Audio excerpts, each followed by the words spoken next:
Ed, Ed, Yes. I sent you a message. Okay. I got it.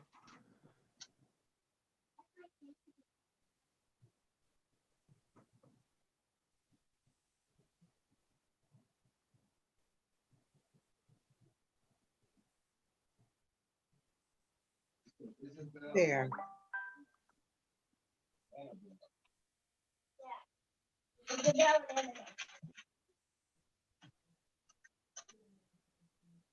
Mama, you done? No. After I get off my meeting, you can watch the show. Carmen, you're not muted. Oh, I'm sorry.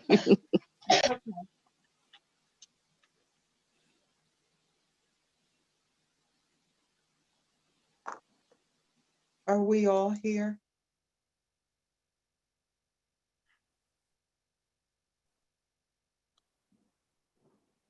Is Councilperson Graves on? I don't see her. Yeah, I don't see her. There she is.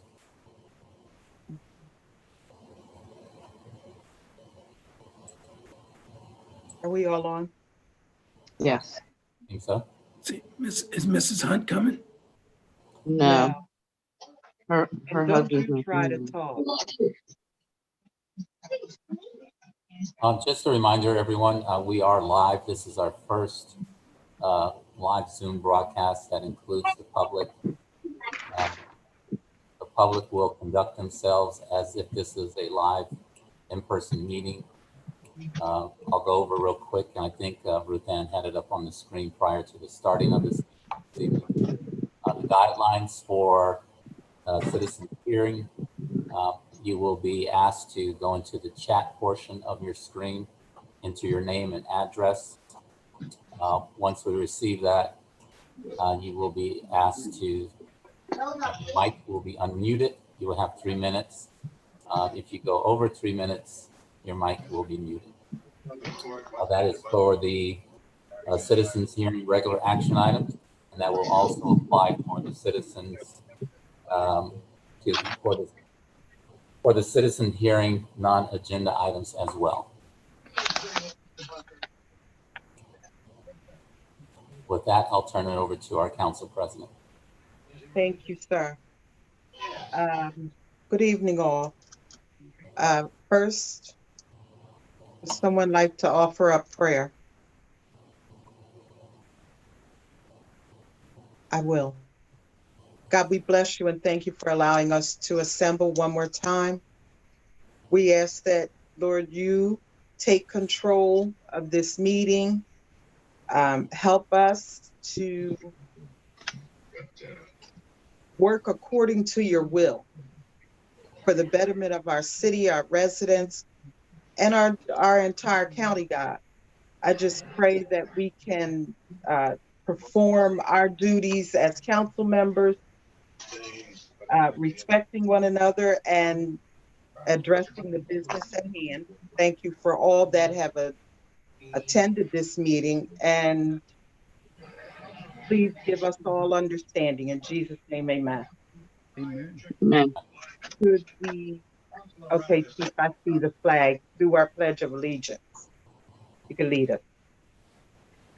Allegiance to the flag of the United States of America and to the republic Which stands one nation Under God, God, indivisible, with liberty and justice for all. for all. Thank you. Once again, good evening to the public. And we're coming out of our executive session where we discuss personnel, real estate, and legal matters. And right now, I would like to ask for a motion to approve our minutes from October 12th. Could I get a motion? I'll make that motion. Was that Mr. Folks Yes. Yes. and Mrs. Alameen? Yeah, who seconded it? I'm sorry. Mr. Folk, second. Okay, thank you.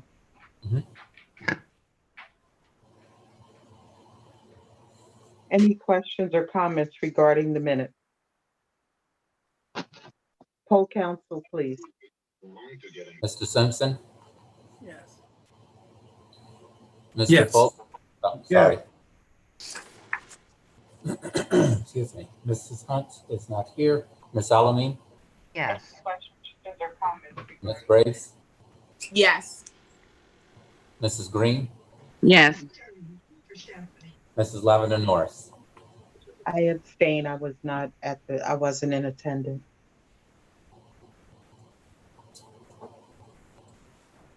All right. 5-0 carries.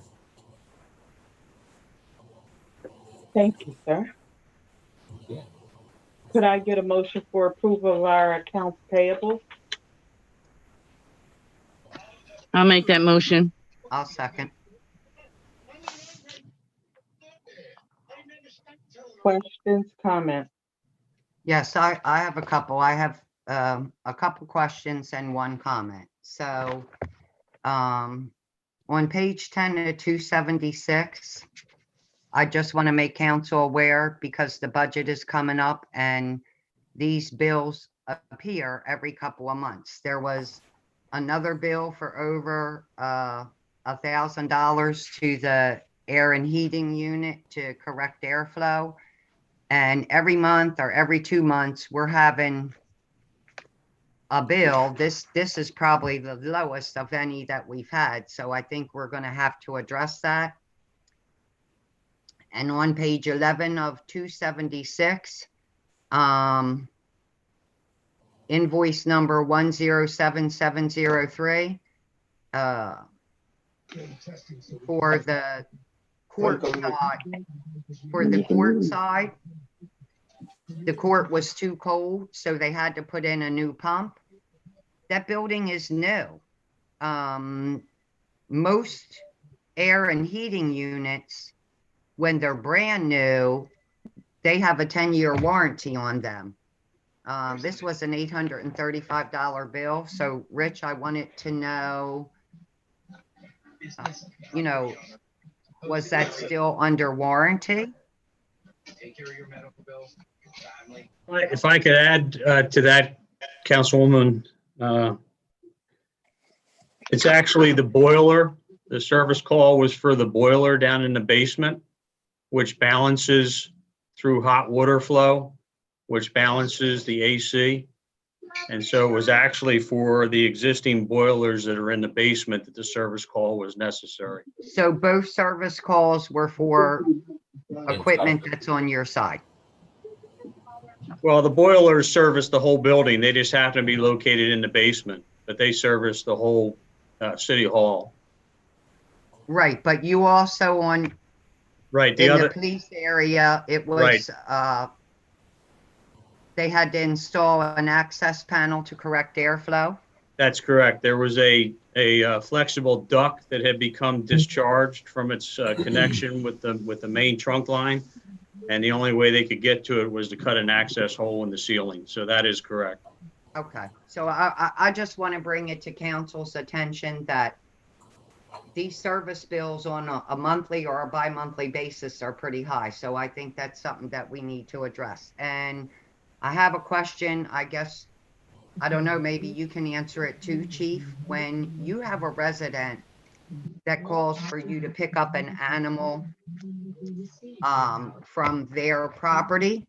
So for this month, the monthly animal control fees were almost $5,000, but I see in there were, it was back and forth, and I don't want to give anybody's name on this.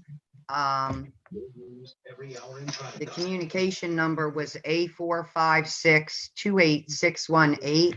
When a person has you come to their property or a property that they oversee to pick up animals, why would the city be billed for that?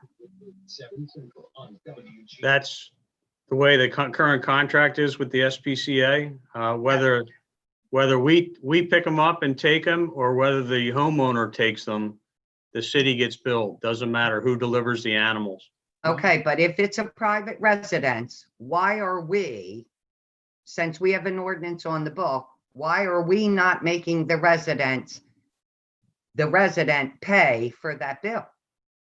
I think this one is a little complicated because the person who owns the dog is currently incarcerated. The person that had asked to have them removed is because there's a person living No, in the there that person- has a caregiver. If you That read has through it. there, the person that It owns it is in the hospital. The No, person I'm that was talking about who incarcerated, owns the dogs. pardon me, They I'm own the talking dog. about the dog. Yeah, but I'm saying that the Well, person they that could owns the provide, dog. they could not provide documentation for that. If you Well, read the all the person- way through, they could not provide documentation. Yes, the daughter could not provide documentation for that. But they're saying that the person who the dogs belong to is incarcerated. They want the dogs removed from the lady's house because she's ill. And I guess they want to provide care and they want those dogs removed. Well, the lady that owns the house is in the hospital and they are Yeah. all family members. She originally had permission to have the dogs there because she was residing there.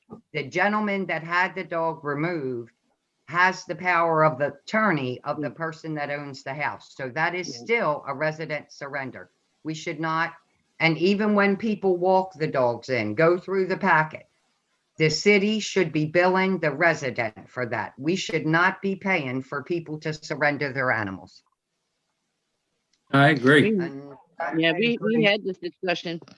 We had this discussion last time with those cats. But I was just stating that the person that had the dogs removed is not the person who lives in the house. That's correct, but they're the person that has the power of attorney for the owner of the house. So if we were to bill them, would we would bill the one with the POA? That's what my thought would be because The they owner. have full control over the individual that does own it. So I would say, yes, the person that has the POA. And just like if you go through, there's some people that self-surrendered animals. We should not be paying for people to self-surrender animals. And, you know, our bill for the month was almost $5,000 for 1 month. That's ridiculous. It is ridiculous. It was $4,816.89. And if people know that they can self-surrender and we're not going to adhere to the ordinance we have and bill them for the self-surrender, whenever a person gets tired of an animal, they're just going to surrender it and we're going to foot the bill. And you know, Mrs. Green, last time you're the one that actually brought up, we have the ordinance on the book to collect the money. And I think we need to start enforcing that because Well, we should this is not an have to issue. pay for a person to self-surrender their pet. Exactly. This is an issue that is before the COG right now. And we had a gentleman come in and they're trying to put together ordinances for municipalities because one of the things that they were running into is the fees not being the municipalities not being able to make the fees stick to the person. Because they could just vacate the animals, just put them out. But if they surrender them voluntarily, it just saves time and capture and all of that. So that is something that's before the COG right now. And there's an attorney that's waiting, working on something that we can present to the municipalities to protect us and for us to be able to recoup our fees. That was the only 3 things that I had. Thank you. Thank you.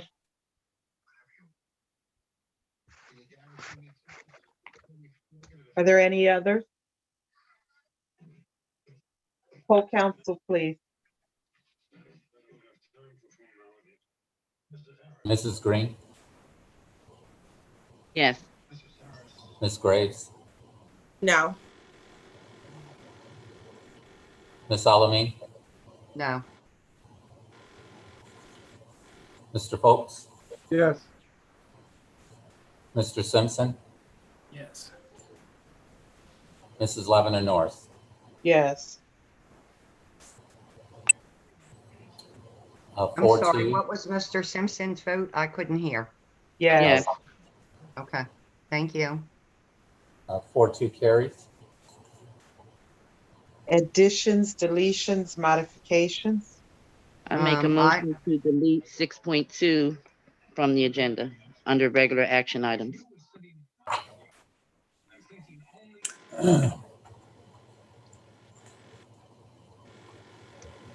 There's I a second that second. motion.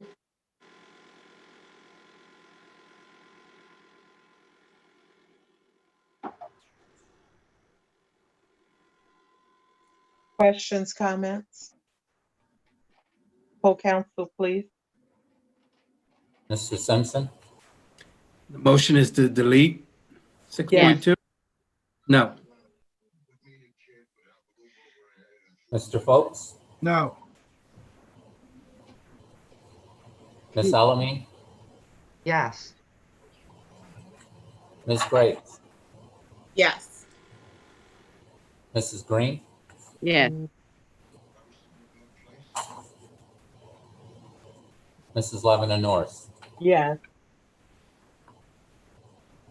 The, just Ed wasn't on executive, so he doesn't know. Okay. That 4-2 carries.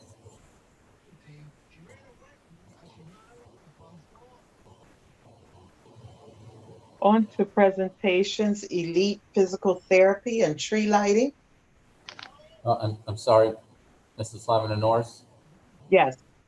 Was that for 6.2 or 6.3? I think we have 6.3. Yeah, 6.2. We were deleting. Right. I still have one remaining on our action items. 6.3. Yes. That will become 6.2.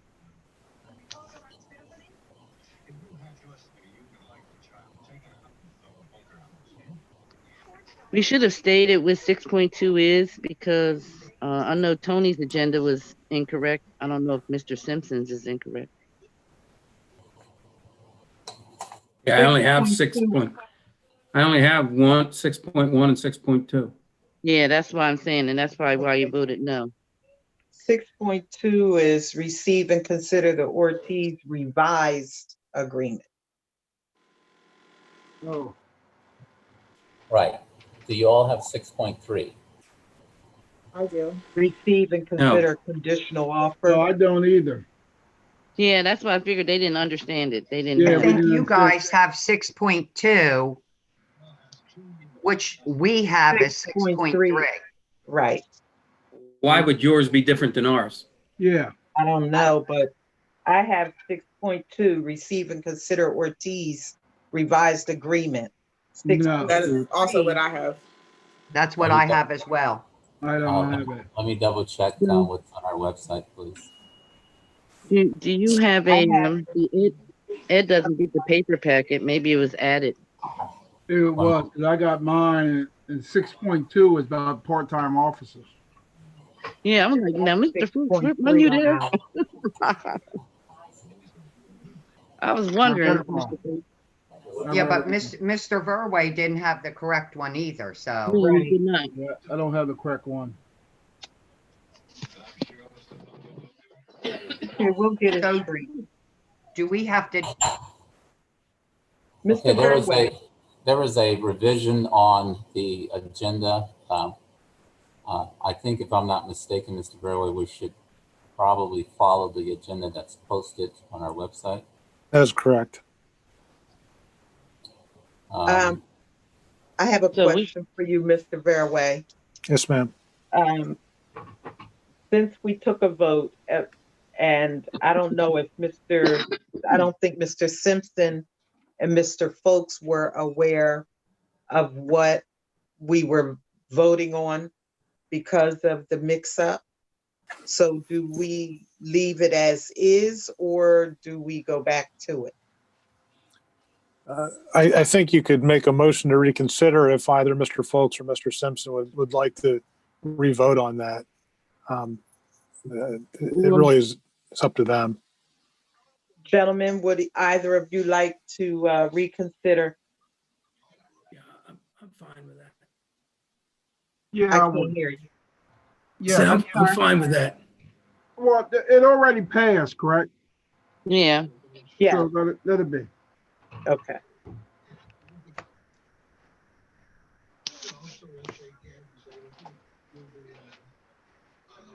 Okay, I'm sorry.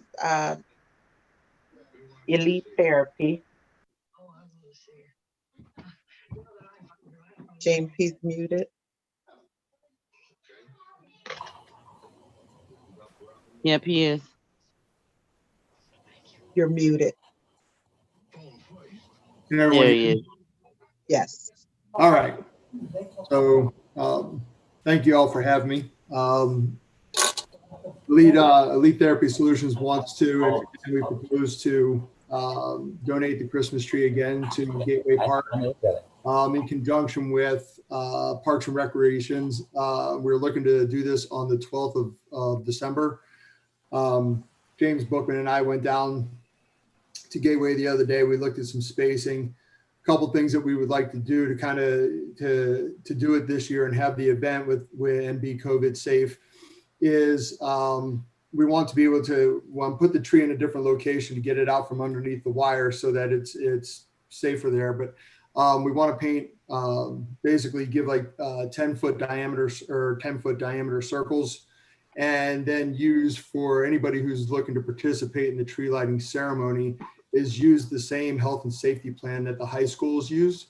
And basically what that entails is for participants is a check-in center, masks mandatory, temperature, and then have a waiver with sore throat, fever, any contact, and basically all the essential components of the COVID check-ins that everybody's using the medical facilities and the high school.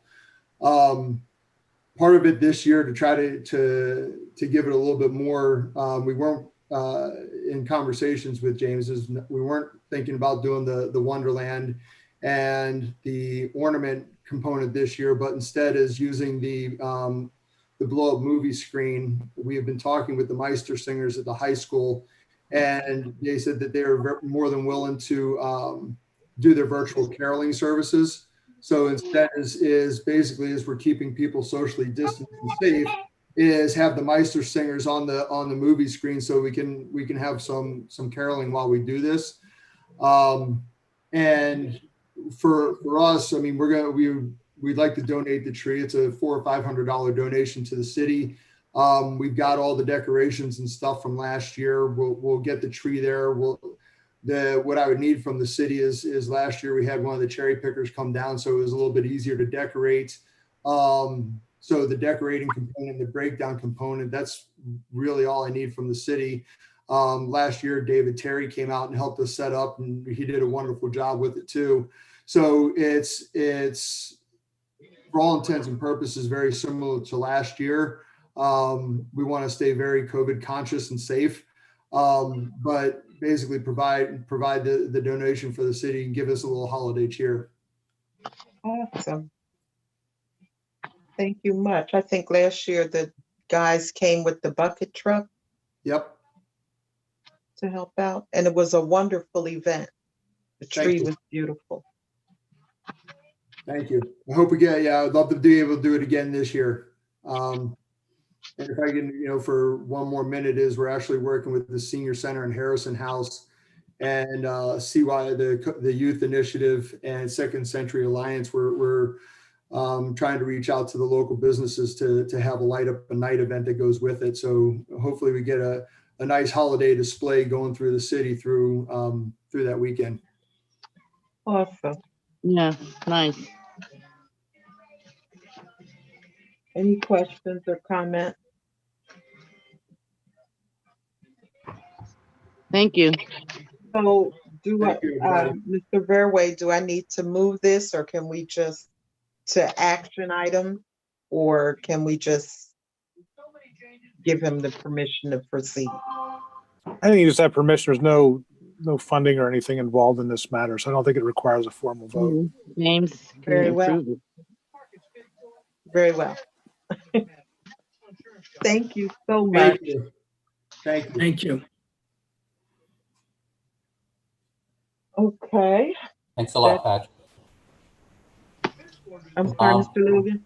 Madam President, I just want to confirm that the agenda that is posted on our website has been sent to you all.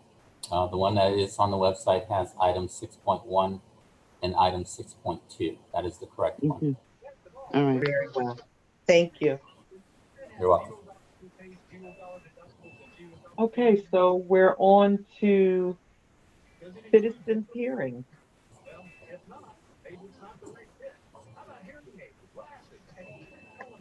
Are there citizens hearings for today? Yeah, Paul Evans.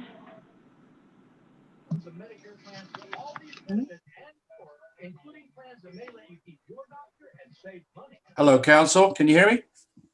Good evening. Good evening. Good evening. 3 minutes. Good evening, Madam President, City Council, stakeholders, and residents. My name is Paul Evans of the Coatesville Housing Association, 222 Silver Bell Court, Westchester. Thank you for allowing Zoom participation for the general public. I'm not an attorney. I looked up cronyism and found as defined on the internet refers to partiality to a friend or associate. In that context, is RDA and council mindful in avoiding any error of cronyism when special consideration is before them for a vote? I present 3 scenarios for consideration of the city solicitor.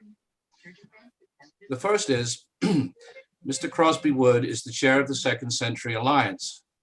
Mr. Jack Burkholder, the RDA vice chair, also sits on Second Century.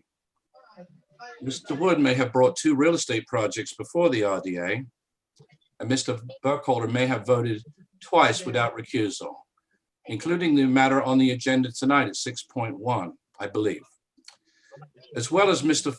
Wood's flats proposal over that of Mr. Derek Morgan's proposal. Second scenario, Councilman Simpson may be operating his logistics business in the headquarters of Mr. Wood's Heritage Properties or another of his office buildings, and may be partners with Mr. Wood's construction manager. At the last council meeting, Councilman Simpson put this matter of the downtown revival up for a vote on behalf of Mr. Wood, despite the possible conflicts of interest that I pointed out. The third scenario, Council President Linda Lavender Norris also sits on the Second Century, where she is the co-chair. She sits in confidential executive meetings with Mr. Wood. As of now, Council President has yet to publicly announce her intention to vote or to recuse the vote on 6.1. Does Mr. Wood have a close group of high-level officials and board members capable of giving him a competitive edge with favorable votes at the Second Century, the RDA, and City Council, as well as getting the jump on real estate opportunities? I pose that as a question. I looked up the following. Cronyism refers to partiality to a partner or friend, and there are other definitions, but on just that one, crony capitalism, the granting of economic favors to friends and privileged associates. I call on the manager, James Logan, and Solicitor Verway to protect the residents of the city of Coatesville by considering what ruling the State Ethics Commission might make on the matter of whether Mr. Simpson and Ms. Lavender Norris can fairly vote on this matter tonight. City Council must be impartial. Recusal from a vote for a friend or a business associate is a solution to being impartial. We need our revitalization to be clean, free of any air of collusion or cronyism. In any issue brought before council where an individual member has a conflict of interest or there is an appearance of a conflict of interest, that council members should refrain from voting on the issue. I wish all investors and developers all the best in their endeavors to revitalize the city, including Mr. Wood. All must work on an even playing field. An ethics commission could be formed to create ethics rules and enforcement for the city of Coatesville. Thank you all for your time and efforts to revitalize the city of Coatesville. Thank you. Thank you. Are there any others? That's all. Thank you. Can I get a motion? I make a motion to close. That was Mrs. Green and Mrs. Alameen. Mm-hmm.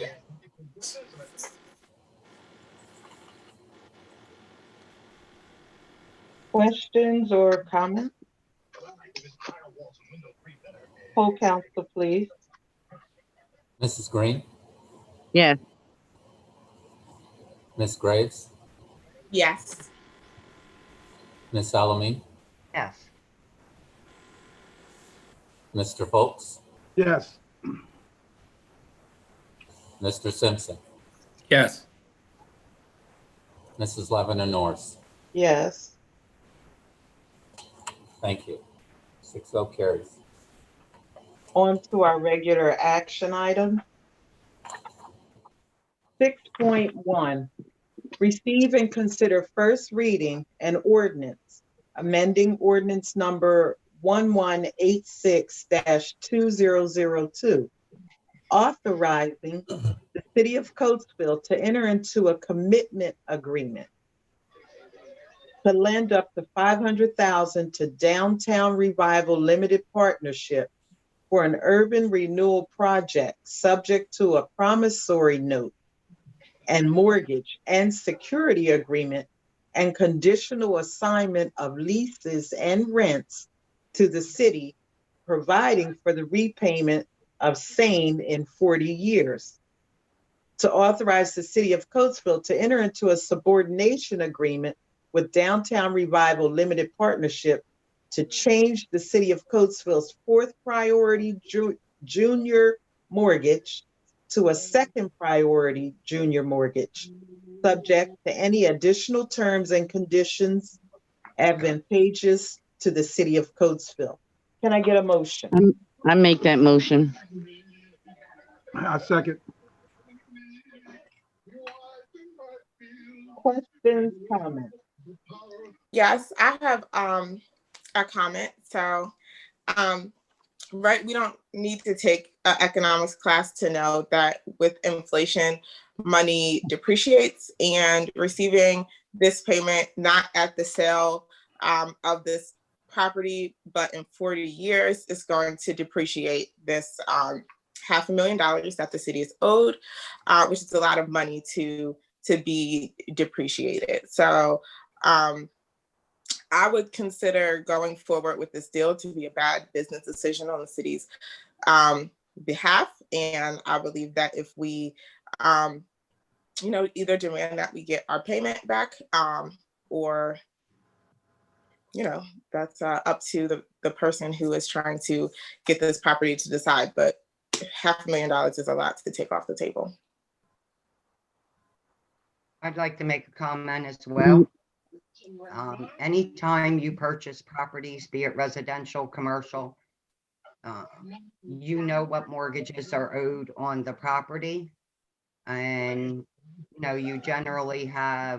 you always have a real estate agent and or broker. Some folks have attorneys involved, but whenever you go to the settlement table, mortgages that are due are to be paid. And I just believe that,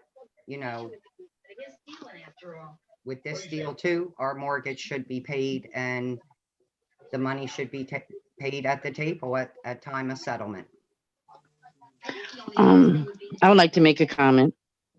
I think that this is just a bad deal myself. However, I listen to the conflicts of interest, and I just think that I don't really see the conflict of interest being the decision maker for me. The decision is just it's a bad deal, and the lack of negotiation, the lack of the city's interest being the forefront and most important thing. I think that this is a mortgage of $500,000 that should not be extinguished, and to put it off for another additional 40 years is just a bad business decision.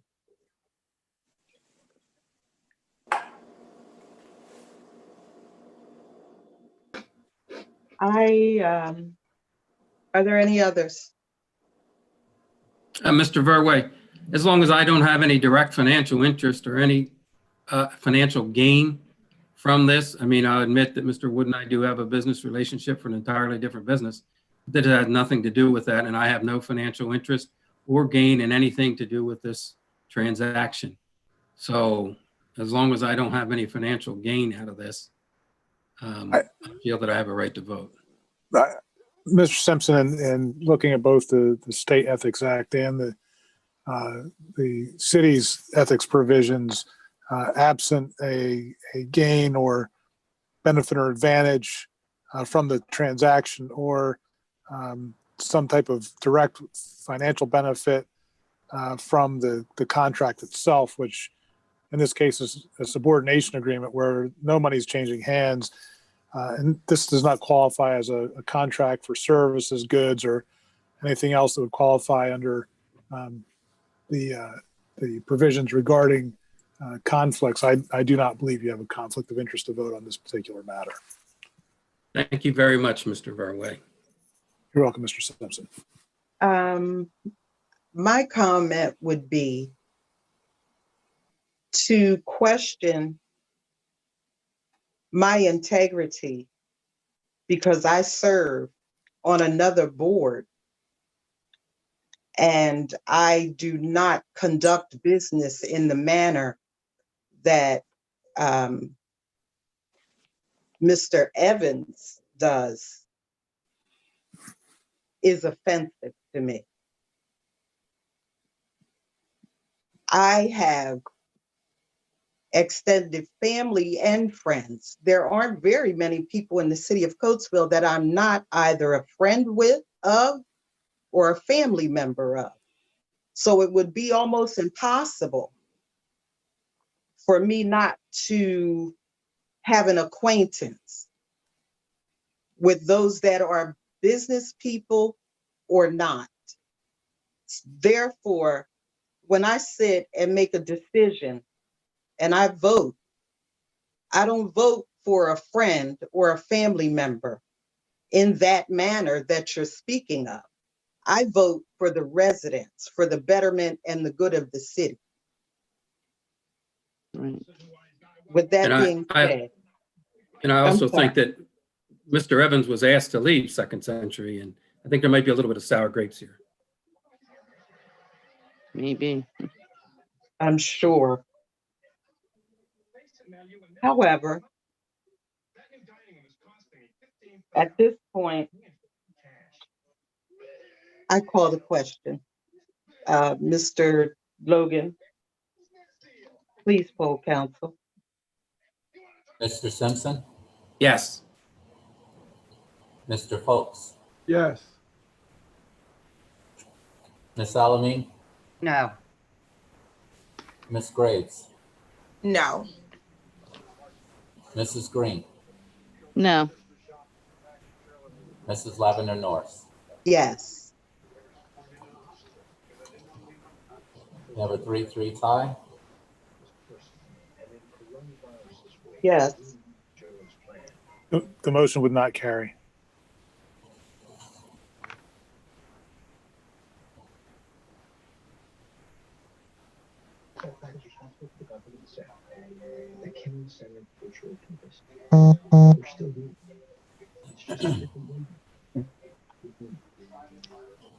On to 6.2. Receive and consider conditional offers of employment for 4 part-time officers. Could I get a motion? I make that motion.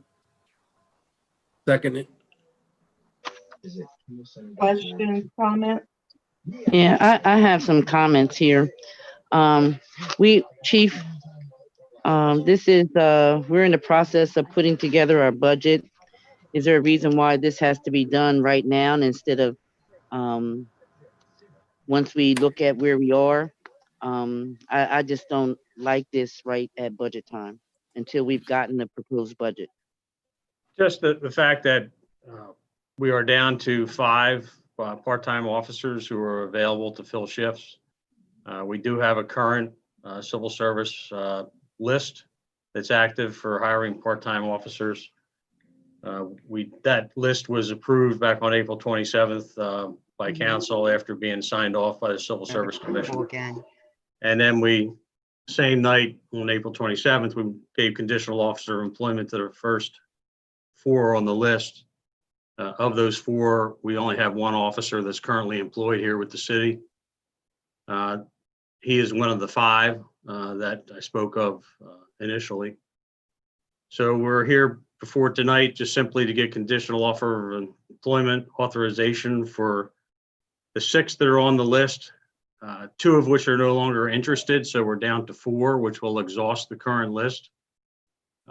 It's a long process to get them onboarded between the background, the psychological, the medical. It's a long process, and then to get them through training. So it's well into next year before they would even be available to work shifts for us and fill in the schedule. That also allows us to advertise for a new list and provide a new test, hopefully sometime to the end of January. So, that's sort of our calendar, if you will, with regard to this. And that's why I bring it before council tonight, just because the process is somewhat cumbersome. And it just allows us to continue to try to fill the vacancies that occur in our part-time officer staffing. Our first budget meeting is next Wednesday. Is that a hardship if we postponed it till after our budget meeting? I would like to see what we're working with. Me too. I just would not like to make a decision on this at this particular time. I would just like to see what we're working with. And I have a question too, Chief. So when we approve those individuals from the civil service, we're just acknowledging that they made it through the civil service. We're not actually hiring them. I know we ask this every time, but you always seem to make reference that you bought names before us and we approved them. And every time we approve them, that question is always asked. We're not approving for hire. We're just approving the names that pass the civil service test. And I too have to say, we're just required to accept the list. That's all. correct. We're just accepting the list. We're not saying we're hiring them, right? No, that's not correct. The list was accepted back on April the 27th of this year. Yeah. The list was accepted. And then we did immediately at that time, we did conditional offers of employment to the first 4. But we should not do that. One of which Okay. has been hired because the other 3, didn't make it through the process. So, tonight I'm confused. Me too, Councilwoman. I also have comments, if I may. Let the chief finish his statement and then your comments can weigh in. Okay, I'm sorry, Chief, go ahead. But when you finish, I'd like to finish my comment. Sure. So basically, we asked council to do 2 things. One, adopt the civil service list after it's been approved by civil service, and that's the entirety of the list. In this particular case, there were 10 people on the list that scored high enough between the written and the oral to be considered for employment. So that's the first step. And the second step is we come before council and ask for conditional offers of employment. In this case, we initially did 4 back on April 27th. Of those 4, we managed to hire 1 after completing background, psychological, medical, and so on. We only have 1 that's, that completed the process. So of the 4, we only got 1 body to help fill the schedule. So he was hired. So when we give conditional offer of employment, assuming they pass the background, the psychological and a medical, then we onboard them and we begin their field training. So that's been the process for the last 8 years since we started the part-time officer program in 2013. And that's why I'm here before you tonight, asking for conditional offers of employment for the last 4 on the list, which will exhaust the list. And we will begin their backgrounds to see if they're going to, make it to the point where we can officially bring them on board. Okay, so this is a conditional offer for employment. I have to agree with Councilwoman Green. we are just starting our budget season, and I think that we need to see where things stand. And you already said with training and different things, they would not start till next year anyway. So I think that we really need to get through our budget season and see where our budget sits before we hire anybody else. Yes, The and only- I have, excuse me, Go ahead. I have a comment as well. I think I brought this up the last time we were doing a hire for a full-time officer, but council doesn't see any information about the background of these officers that we're being asked to conditionally hire. In the interest of our community safety, I think that we should be able to see something about these officers' backgrounds, some records from previous departments and disciplinary records before we are asked to make an offer for conditional hire to people who are bringing into our community. And also, yes, as everyone has said, we are in the middle of allocating our budget. So this isn't the best time, but also don't want to forget the background check issue that we haven't quite yet resolved. Mr. Verway, could you refresh everyone's memory on the process for this as far as them asking for background information that they're not entitled to? That is, the process does not provide for that. At this point, there's a background check completed. In fact, I've been working with the chief to revise the civil service regulations to require additional background information by applicants on the front end to basically red flag any potential problem applicants that would certain information would then generate a pre-investigation by the chief before that person even gets through the civil service process, assuming those regulations are adopted by civil service and approved by the city. But right now, those personnel records generally aren't provided. It's a matter of a recommendation by civil service and then a background check by the chief of police. And then, I'm sorry. Go ahead.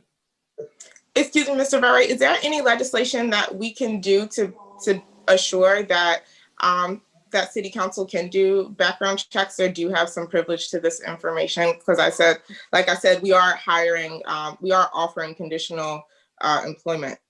Right. Generally, individual council people aren't privy to personnel records. That's so you wouldn't generally have access to some of that information anyway. If you want to legislate to have the chief provide a report to you, you certainly could do that. But as I had spoken to this the last time this came up, there is legislation that's been adopted that will be in effect in summer of next year, which would be about the time that you'd be bringing in your next set of officers.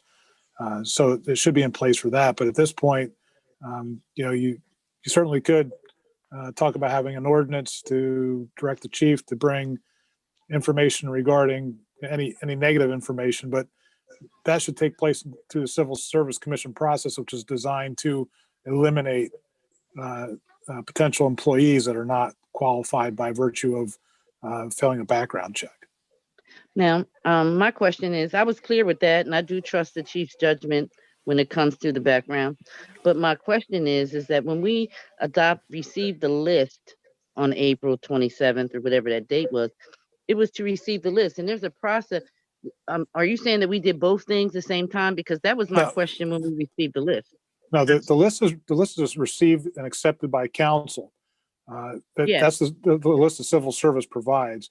The civil service has a process to test the applicants and gather information on the applicants, and then once they make a recommendation for, they have a recommended list of these are the folks that are employable, then the chief, when he needs to increase his manpower, comes to council and says, here's the list the Civil Service Commission has vetted. If you make an offer for employment, then he does an additional background check on those individuals to make sure they are qualified. When we accept the list, is not the chief to come back to us and said, okay, from the list that we accepted, I want to hire one person or two people. It's And not an that's- automatic thing. That's right. And that's, Councilwoman Green, and Anthony, if I could just add, I have a Certainly. copy of the minutes from the April 27th meeting. And we did do it as two different items. We did officially adopt the list as approved by civil service. And then we had a second action item, just as we're here tonight. The second, there was another additional item on the regular action items, and that was to receive and consider conditional offers of employment for 4 part-time officers for the police department. So we had two separate regular action items, one recognizing and approving the list as provided by Civil Service Commission, and then separate action item was the conditional offers of employment, both on April 27th.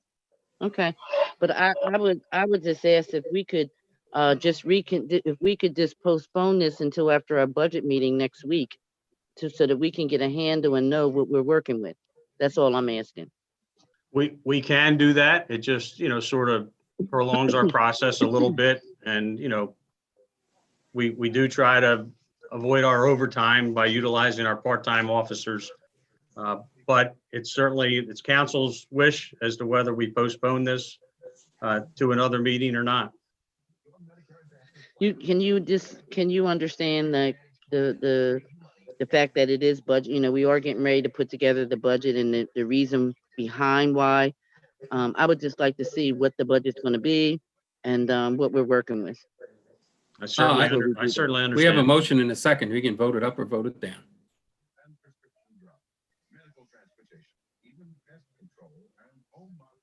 Madam President, About accountability. Yeah. a subsidiary motion could be made to postpone the question until the next regular meeting of City Council. That's council's pleasure. Well, I would Can like you to show make us that in subsidiary. Robert's Rules of Order where that's acceptable, Mr. Berwin? It's the same thing that I- happened last time. Remember, he explained it to you. Subsidiary motion. If you hold on one second, Mr. Simpson, I will get that for you.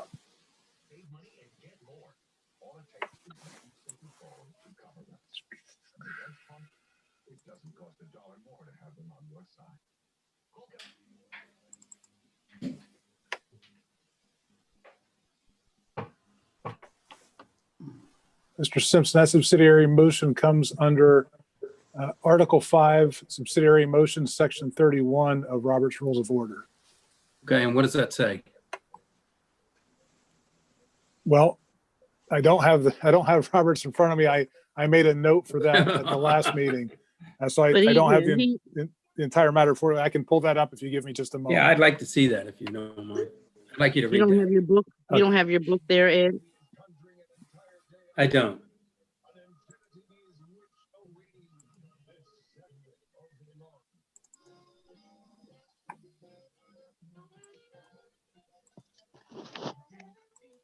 Hey, Chief, how many cops do we have on board right now? 27 full-time officers and 5 part-time. For a city this size, how many cops do we need? We make do with what we currently have. At the peak, the department was at 35 full-time officers, probably about 10 or 12 years ago. And then, through different employment decisions and early retirements and bringing part-time officers in 2013, we are where we currently are.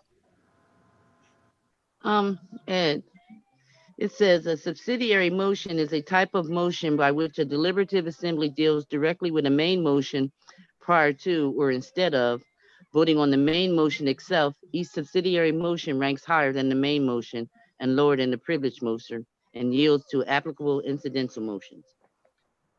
He explained that to us last time.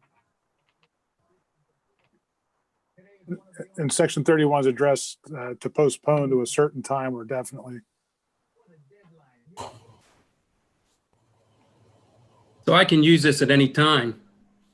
Anytime prior If to there's a vote, motion out yes. there and there's something I don't want to agree with, at any time I can just say, I want to make a subsidiary motion. And as long as it Mhm. gets a second, we can shoot it down. Is that what you're telling me, Mr. Burway? Well, I'm telling you that if it's an appropriate subsidiary motion, No. It doesn't say anything about appropriate. It just says subsidiary motion, Well, correct? well, no, Postponing. there are types of subsidiary motions set forth in Article 5 of Robert's Rules.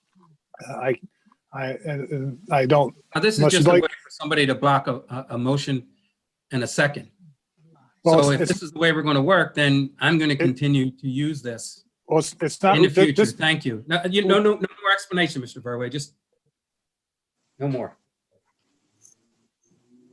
You can't, but Mr. Verway, you can finish your statement because I appreciate the information and I think it's good for the public to understand exactly where we are right now. Yes, and Madam President, I'm not trying to take a position one way or the other as to what council should do. I'm just merely trying to inform council of its options with regard to how to address the motion. Council certainly could vote it So we're going straight to up. do this on every time? You're going to offer opinions during the meeting like this, or do you have to be asked? Mr. You Simpson, just offered this on your own. Mr. Simpson, please let I'm Mr. sorry, Madam Verway President. finish. I'm not feeling good. Mhm. But it's Go ahead, not- Mr. Verway. So in any event, there could be a straight up or down vote if that's council's desire. It's tempting to provide council with information because this is something we had addressed, I believe, at our last meeting regarding a particular vote that was being taken. So I had the information handy. Council may not have recollected it, but I did remind them. And this does not block the vote or eliminate the vote permanently. The purpose of the motion is to set a date certain to make sure that the matter is called Exactly. for a vote at the next meeting. To It would not- postpone, exactly. Right, it only postpones it to the next meeting, and a vote must be taken at the next meeting on this particular. Exactly. And then we don't have the option to postpone it. It has to be voted on. That is correct. And so if we vote on it tonight, It's approved or approved. disapproved, that would be the end of it, correct? It wouldn't come on the next meeting? Well, I imagine there could be a request to So, add and all- that agenda item. Yes. All I'm saying is for us to postpone it to after the budget meeting. That's all this subsidiary motion means. Yeah, That's right. all it And, means. and I understood why you asked that, Mrs. Green, but I'm asking Mr. Verway, if we physically voted on it tonight and for some reason it didn't pass, then it wouldn't be postponed till the next meeting. It just would pass or fail. Is that, am I understanding that correctly? It would pass or fail, and then it could be brought up at a subsequent meeting as a new agenda item. Okay. I'm just looking out for the fact that we are in budget time, and all I'm asking is for a postponement. I'm not asking to not do it. I'm not asking for anything like that. I'm just asking for additional information to be made aware of what the budget is going to be looking like before we embark on hiring for officers. That's all. Basically, make sure we have the money before we Exactly. spend it. Exactly. I trust the chief's judgment and everything, but when it comes down to it, this is not about judgment or anything. This is about affordability and accountability. Keep that in mind for our budget meetings Exactly. on everything, On everything. on everything. I think Whatever that was that- her intent, Mr. Simpson. Okay. Okay, See how it changes in the coming weeks. Whatever that means, Ed, yes, on everything. Mhm. Okay. You know what it means. okay, so where are we? Are we at a subsidiary motion or are I'd we? like to make that motion, the subsidiary motion Yeah, to, I already made the motion. oh, well, I then already I'll made- second it. Yeah.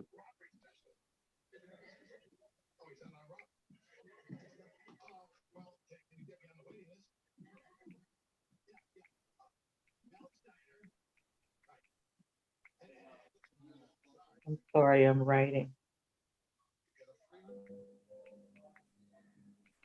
So the motion should state that this 6.3, well, 6.2 is being postponed until our next upcoming council meeting. Mr. Yes. Verway? Correct.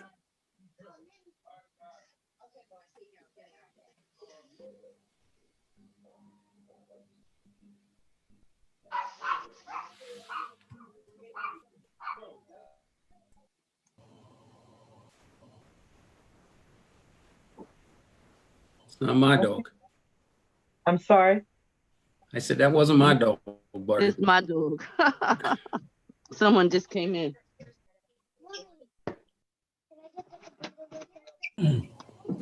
Okay, now, are there any further comments regarding subsidiary motion that's on the table? I just want to have a clarifying question before we poll council. We're voting on the subsidiary motion right now? Yes. Okay.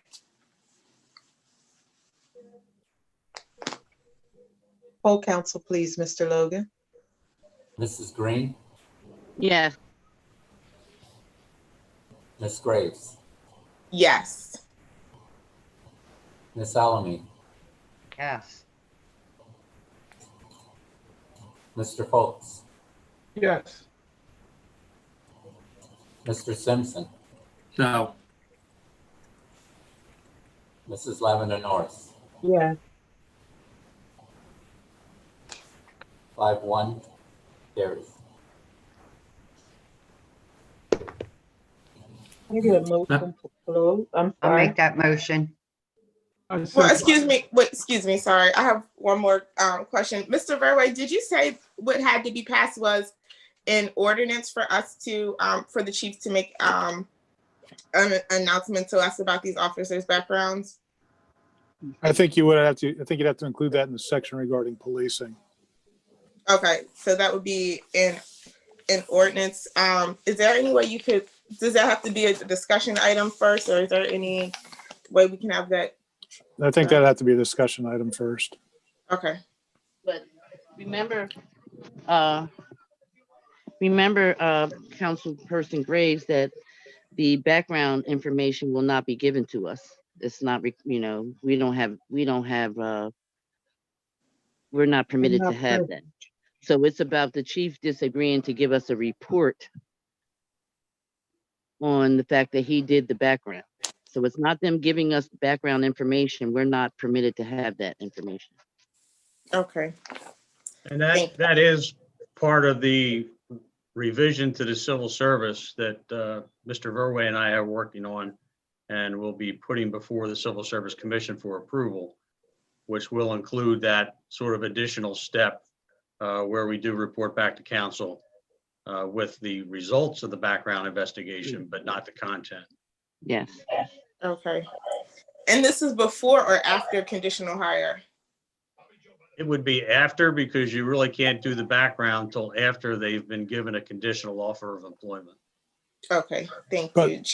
Ms. Graves, just to clarify too, and Chief, correct me if I'm wrong, but part of this, the revisions also, as I discussed a little earlier, will require additional information in the initial application process that would essentially create red flags depending on the responses to those questions. And if those, there are red flags, and the chief will initiate a investigation earlier in the process and then make recommendations to the Civil Service Commission based upon that. So that's an added step to help protect the city and its citizens in the process. It's just another layer of looking into the background of the individuals, and that's will be supplemented once the statutory framework comes into play next summer to require all that information to be put in a database that's accessible by the chief and civil service, whoever else is hiring. Okay. That's a provision and a step that was missing from the process, because the third class city code speaks to that, but we've never done that. So I thank you for adding that. Madam President. Yes. Madam President, I'm going to step away from the meeting. Okay. I guess everybody's aware of what's going on with me, so I'm going to step away. Feel better, Mr. better. Simpson. So All bad right. it said. Thank you. Feel better, Mr. Simpson. All right. Thank you very much. Take care. Yeah. Thank you. Okay. So back to our closing. Ms. Alameen made a motion to close. Is there a second? A second. Full council, please. Mr. Folks, Yes. Ms. Salamine,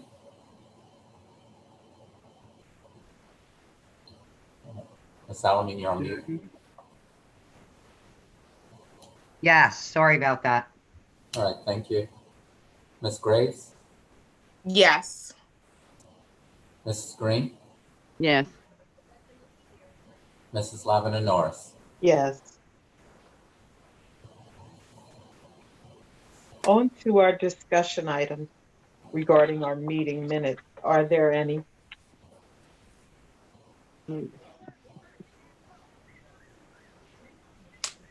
Okay. On to our reports.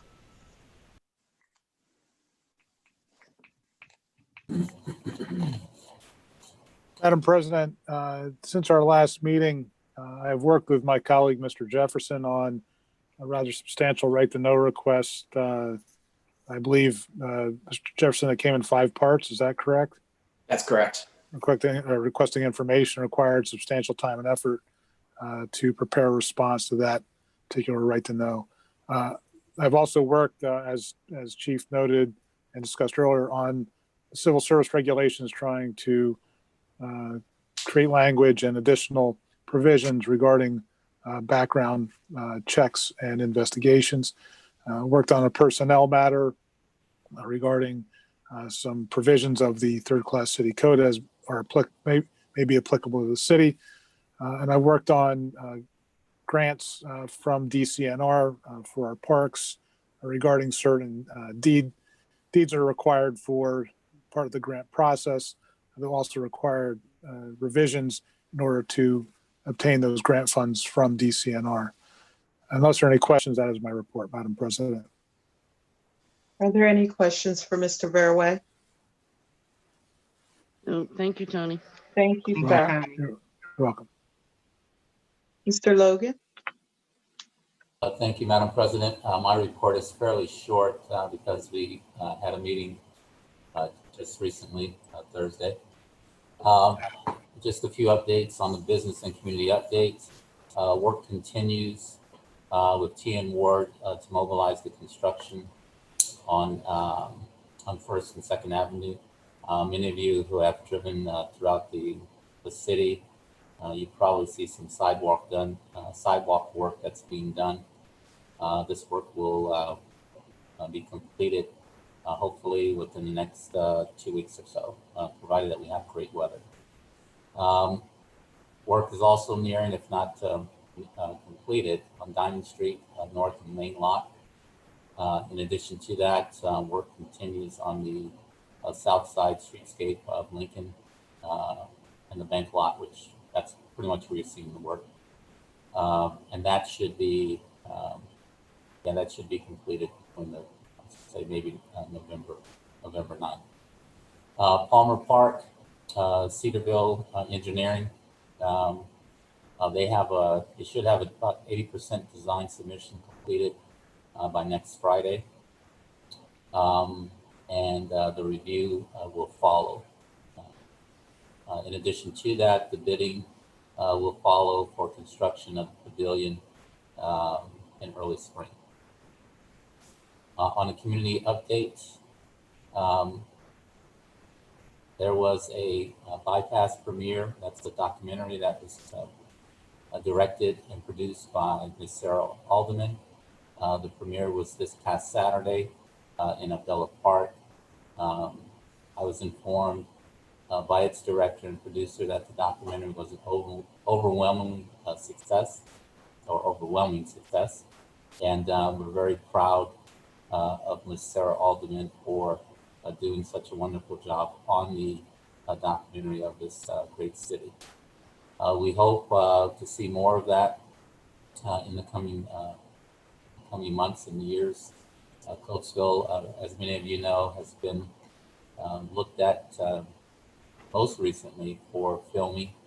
If you recall, last year we had HBO here that filmed an HBO series And we now have another project that's going on in the Coatesville Area School District at the high school that's produced by LeBron James, and Adam Sandler is part of that particular production. So Coatesville is getting some attention. Moving on to COVID. Have you all have been reading, and if you've been listening to the national news, the entire country is experiencing an uptick in COVID cases. The city of Coatesville alone has been experiencing a very severe uptick. We're up to 265 cases. That's about 2% of our population. Don't let that number fool you. Big number. And again, we really have to be vigilant, everyone, to wear a mask, wear hand sanitizer, to distance yourself when you can. And these events that we're having in the community, as you heard earlier from Patrick, from Elite, they are going to some great lengths to make sure and ensure that people are going to be safe in their social distancing. So we appreciate that, but folks, be smart about how you move about the community. And, if you can, with Halloween coming up and Thanksgiving, people are asked to maybe stay in some small pods if you can, or just know the people. If you're going to be out visiting friends, try to do it in a way that you are outside and that you are distancing yourselves. You can still have a great time doing that. On to testing sites. We continue to have testing available at the Lutheran Good Shepherd. That's at 107 South 17th Avenue. They are there on Thursdays between the hours of 10 a.m. and 3 p.m. And that's pretty much all I have for this evening. For those of you who are planning to trick or treat, we do have on our website guidelines for a healthy and safe trick or treat experience. Some of these guidelines are very creative. Some are from the CDC. So please, if you plan on participating, again, think safety Mr. first. Logan, Yes. somebody has some background noise. So if we could all mute until we're going to speak, that would be awesome. Right. Do you hear it, or is it just me that hears it? No, I can hear it too. No, I heard it too. Okay. Go ahead. I'm sorry. I didn't mean to interrupt. No, that's I was just wrapping up. So, so thank you very much. That's all I have. It was just that I couldn't quite hear what you were saying because of the background noise. It was going in and out. Oh, I'm sorry, Madam President. I do have one more item. I'm sorry. And I made an announcement in executive this evening. We are sad to hear that our fire chief, Chief Alderman, will be leaving the Coatesville Fire Department in January. He has served the city of Coatesville, I think, since 1972 or 73. So we are certainly going to miss him, and he will be here, as I said, until January. Okay. Thank you. Thank you, sir.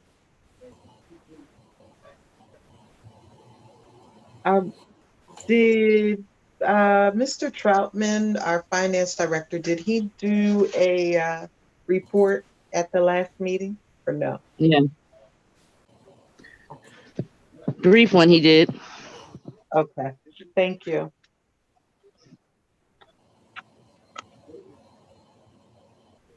Okay, we're on to our citizens hearings then.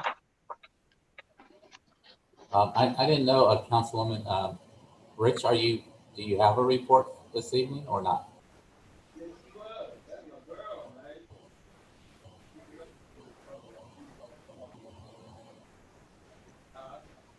Okay, I guess he doesn't. Do we have a citizens hearing?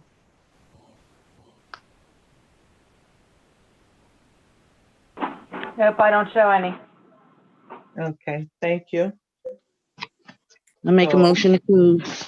Thank you. Sorry, excuse me. Mr. Logan, I think somebody wrote a non-agenda citizens hearing in our YouTube comments. Dan, do you see that?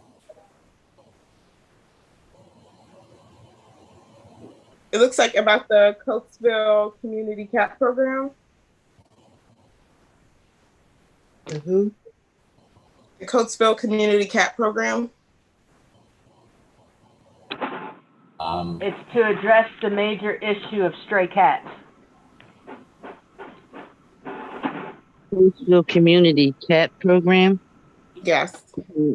the SPCA contract we have, is that what they're talking about? No, it says, hello, my name is Kara Davis, and I run a small rescue group called the Coatesville Community CAP Program. I'm interested in what the city plans to do to help address the major problem of stray cats. I would appreciate being contacted about this major and heartbreaking issue taking place in Coatesville. Oh, okay. We do have a contract with SPCA, I guess. Chief. Yeah, I think this is similar to if you remember back when City Manager Hudson was here and we had the group come out of Delaware. Yeah. And they trap, spade, neuter, and release and notch the ears so they know which ones have already been caught. I think she's running a similar program to that. That's what I'm assuming. And what was the young lady's name? Kara Davis. Kiara. Kara. Oh, K-A. K-A-R-A-H. O-H, okay.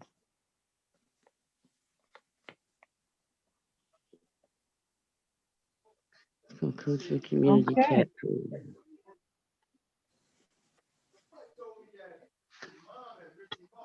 Okay, and now a motion to close. I'll make that motion. I'll second.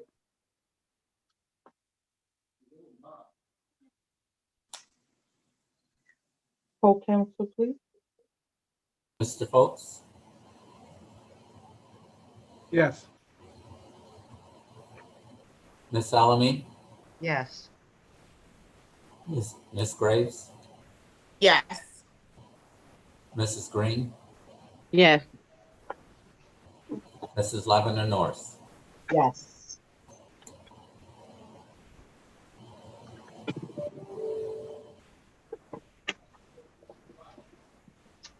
And seeing as we have no special events, our next item will be council comments.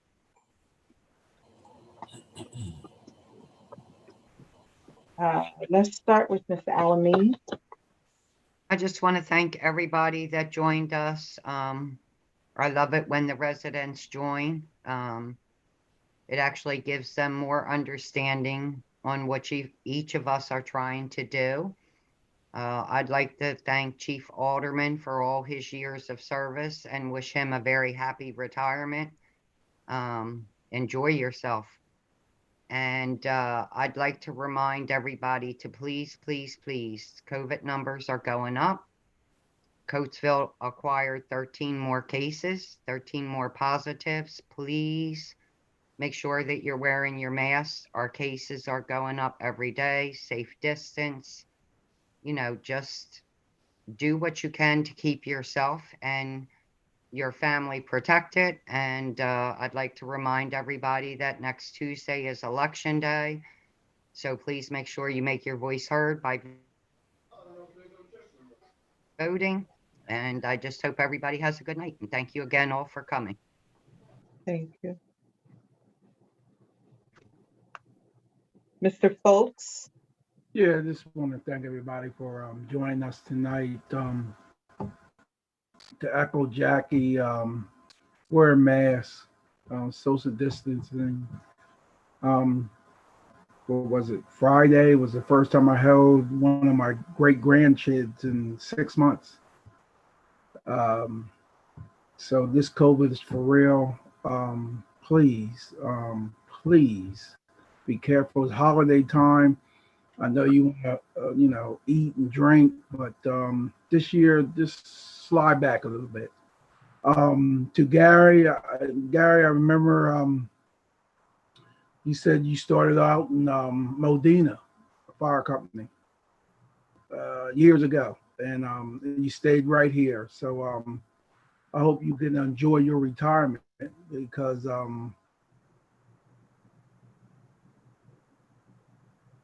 boy, ain't nowhere to go. But just stay home, be safe, and thank you for all your service. And don't forget to vote. Have a good night. Thank you. Ms. Graves? Yes. Hi, everybody. Thank you for attending via YouTube. Thank you for all the people who attended the meeting in Zoom. And thank you to everybody who's going to be rewatching this meeting later. I would like to congratulate Sarah Alderman on our premiere of Bypass Coatesville. That was really great and well appreciated by the entire community. And also, thank you to Chief Alderman for all the work that you've done with the fire department. Please enjoy your retirement. I would like to acknowledge Mr. Dixon, and may his memory be a blessing to all the people who he helped and all the work that he's done in Coatesville. I just want to echo what everyone else said about social distancing and continuing to wear masks. And I know that you want to celebrate with friends and family, especially as the holidays come up, just do so in a safe manner. And importantly, make sure you vote on November 3rd. Not only should you vote, but encourage all the people in your household to vote. Text all your friends and make sure they vote, because our voices are strong and we're powerful when we go together. So, thank you, everybody. Make sure you vote on November 3rd and have an extremely good night. Thank you. Councilwoman Green? Yes, I have a couple things. Mr. Logan, if we could look into the Fidelity Contracting, I guess they're the contractor that's doing the work for Pennsylvania American on 12th and Olive. There's a couple issues, like they're taking the sidewalks up when I know that they're going to replace them when they're done putting whatever they're doing there. However, their trucks are damaging curb lines all throughout the block. And I just want to make sure that they fix those and fix other sidewalks that are not being dug up, because they're doing some damage. The work is a little sloppy over there on some of the curbs and the sidewalks. The other problem with it is they're leaving their vehicles. Now, the CAT vehicles, the residents don't mind, but they're leaving great big dump trucks parked all over the street there all weekend long, which takes up all the parking. I'm not sure why they would need to leave those big dump trucks on site. And it's not just one, it's several. And they take up all the parking for the whole entire weekend. So if we could just reach out to them to ensure that this, they're going to clean up what they're messing up, aside from, what the contract calls for. The other thing that's being affected, which we did get fixed, is the trash pickup, because of the equipment and all the stuff that the trash vehicles can't get for those that have pickups on the front. The one resident had not had her trash picked up for 4 weeks. We did get that resolved on the phone with the Eagle pickup. But I just want to make sure that they're doing this contract for PA American, that they are not doing damage unnecessarily on that block to curbs and sidewalks, because there's some of them that look really bad. The other thing is, I just want to wish Gary well on his retirement and thank him so much for his service to the city. He's been with us since I've been on council, and very proud to have known him in that respect.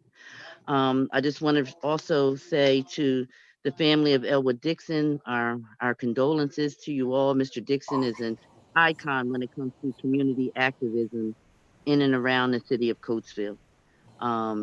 Mr. Dixon stood tall with the union and working with the school district, with the maintenance men there at the school. Mr. Dixon, I remember I worked with him on the Ed Rendell campaign. Mr. Dixon was a fighter. He did a lot for the community, and he worked very, very hard.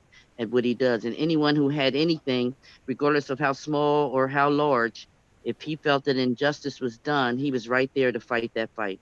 And I just want to acknowledge him and the legacy that he leaves in his memory. And I want to thank everyone for attending the meeting tonight. I hope that you heard some things and clarified some things.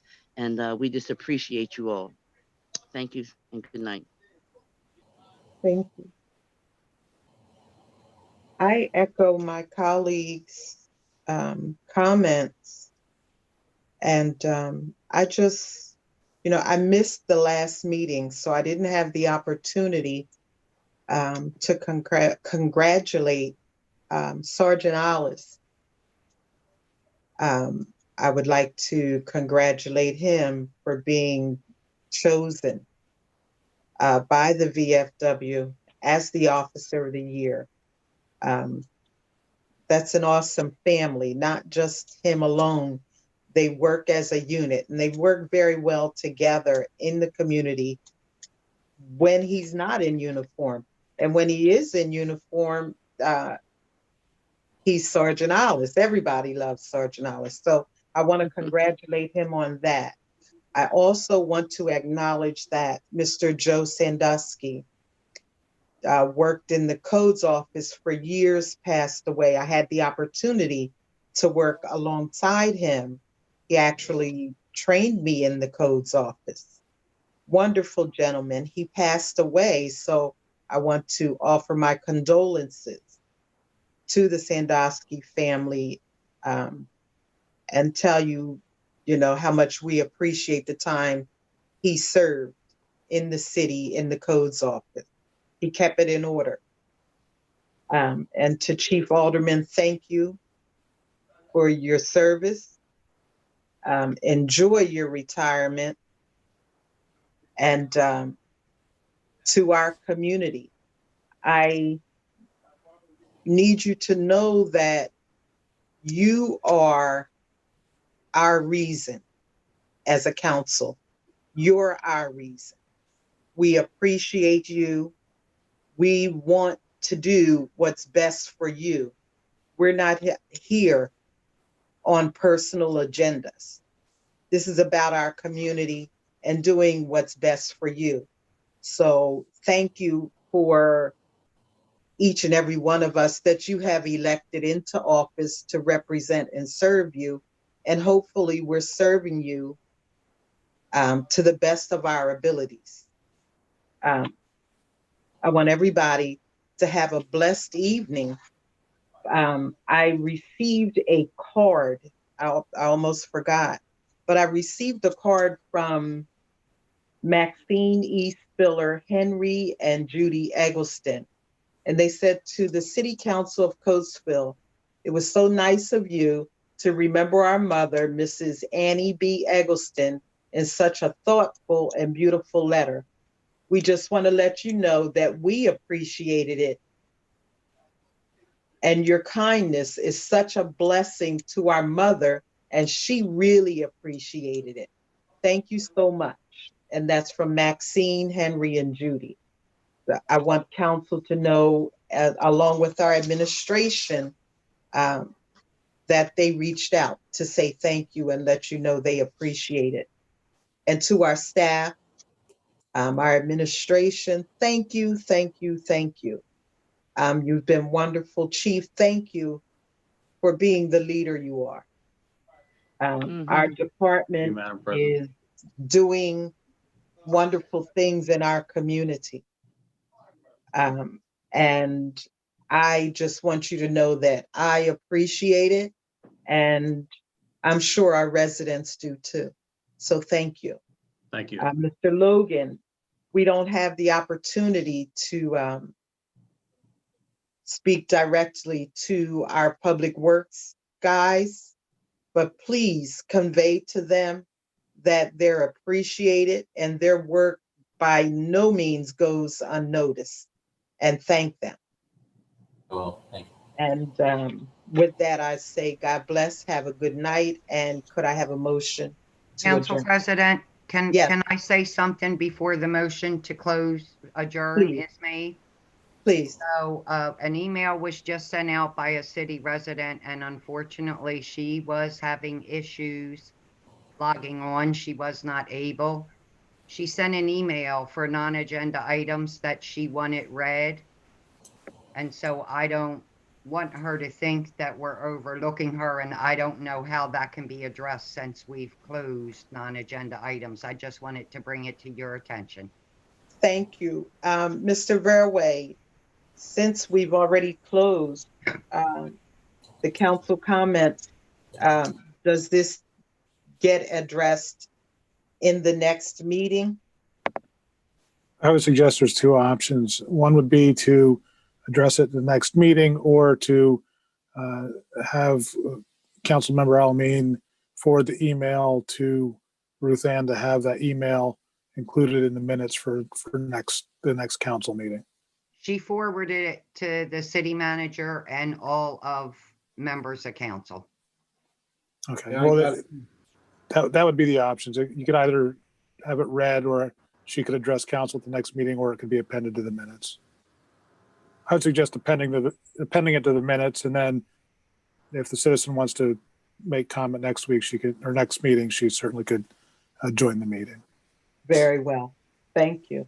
You're welcome. And please, Ms. Alameen, the young lady, encourage her to come back to the next meeting so we can address her comment and she can actually make the comment herself. I sure will. Thank you. You're welcome. Remember Councilwoman Hunt and her family tonight. Absolutely. And Mr. Simpson. Yes. Yes. I make a motion to adjourn. I'll I'll second. second. Full council, please. Mrs. Mr. Green, Fairway, thank you. I'm sorry. You're welcome, Madam President. My pleasure. Yes. Mrs. Green, Ms. Yes. Graves, Yes. Ms. Alameen, Yes. Mr. Folks, Yes. Mrs. Lebanon Norris. Yes. 5-0 carries. Thank Good night, you. all. Thank you all. Have a good night. Good night, all. Have a good night, Yeah. everyone. Have a good evening. Be safe. Good evening. Good evening.